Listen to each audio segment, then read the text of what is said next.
Assalamu alaikum wa rahmatullahi wa barakatuh.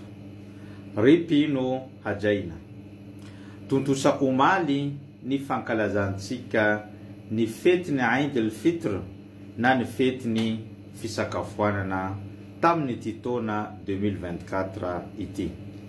Areto ny tena dia mbola mamerina ny fiarabana, firarintso ary teny mamy ho antsika rehetra tamin'ny fahatrarantsika ny Eid al-Fitr taona 2024 iny. Amin'ny androany ity kosa dia tiako ny misentona ny saintsika amin'ny alalan'ny tantara anankiray izay noreketiny Tompo Allah subhanahu wa ta'ala ao anatin'ny boky masina al-Qur'an al-Karim izay milaza manao hoe tao Maka ozy izy dia nisy vehivavy anankiray.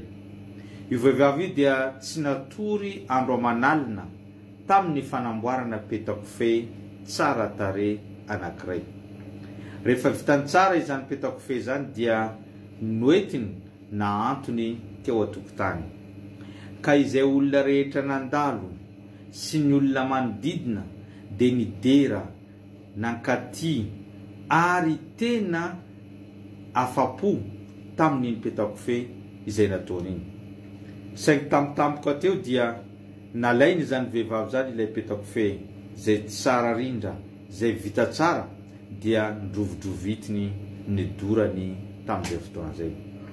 Dia izay olona rehetra nandalo nahita an'izany zavatra izay nataon'ny vehivavy zany dia nanometsiny azy avokoa, nanompa azy avokoa hoe vehivavy vendrana, vehivavy tsy mahay nininina, vehivavy adala. Izany no niteneniny ireo mpiarabelona taminy. Ka izany tranga lehibe zany dia notantarainy Tompo Allah subhanahu wa ta'ala ao anatin'ny boky masina al-Qur'an al-Karim, ary nampitandrina antsika mpino Islam izy mba tsy hakataka an'izany vehivavy zany. Ka niteneniny Allah subhanahu wa ta'ala manao hoe wala takunu kallati naqadat ghazlaha min ba'di quwwatin ankasa.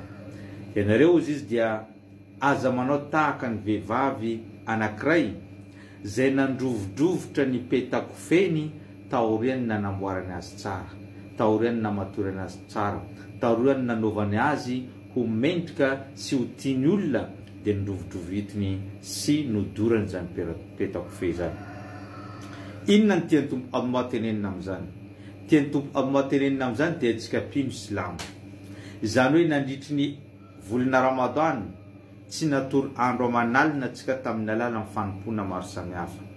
Namaky ny Qur'an, nanao tarawih, nanao tahajjud, namoaka sadaka, nanao ireo karazana fanompona maro, nanampy ny mahantra, nanampy ny kamboty, i zavatra rehetrarehetra izay nataontsika.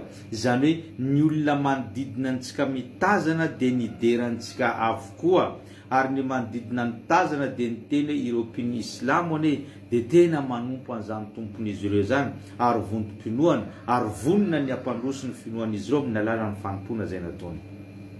Ka izany teny zany mandeha amintsika so lasa sanatria tapitra ny volana Ramadan, tapitra eo ny fanaovantsika anireo karazana fanompona ireo. Dia amin'izay fotoan'izay lasa antsika indray mandeha mandrovitra na mandoto na manimba ilay asa soa izay nataontsika tamin'ny volana Ramadan, tamin'ny alalan'ny fanotanan'ny Allah, tamin'ny alalan'ny fangalarana, tamin'ny alalan'ny zavatra maro izay ataontsika, ireo fanotana, fisotroany toaka, fandehanana disco, fiborodanan'ny vehivavy. So la ilay asa nataontsika tao anatin'ny Ramadan sy mbatintsika amin'ny fahotana rehefa vita zany volana Ramadan. Ny fahavitan'ny volana Ramadan tsy midika hoe tapitra eo ny fanomponan'ny Zanahary. Zanahary dia mbola eo ihany na amin'ny Ramadan na ivelan'ny Ramadan. So la sanatria tapitra ny Ramadan, tapitra eo ny fanaovantsika solat, tapitra ny Ramadan, tapitra eo ny fanaovan'ny vehivavy ny hijab, tapitra ny Ramadan, tapitra eo ny fanaovantsika qiyamul layl sy ny fitsanganana amin'ny alina, tapitra ny Ramadan, tapitra eo ny soatakantsika, tapitra ny Ramadan, tapitra ny asa soantsika. Tsy zay. Rehefa nantahina mpaminany sallallahu alaihi wasallam inona ny asa tsara sy mendrika indrindra, dia namaly izy hoe adwamuha wa inqalla, ny asa mendrika tiany Allah tsara indrindra dia ilay kely nefa misy fitohizana. Kemeteza ny kely izay vitanao tamin'ny Ramadan ho tohizanao aorian'izany volana Ramadan zany. Etenay dia mbola mirary atsika rehetra avita ireo fanompona na dia tsy ao anatin'ny volana Ramadany aza atsika rehetra. Zay no fampahatsiavantsika tamin'ity androany ity.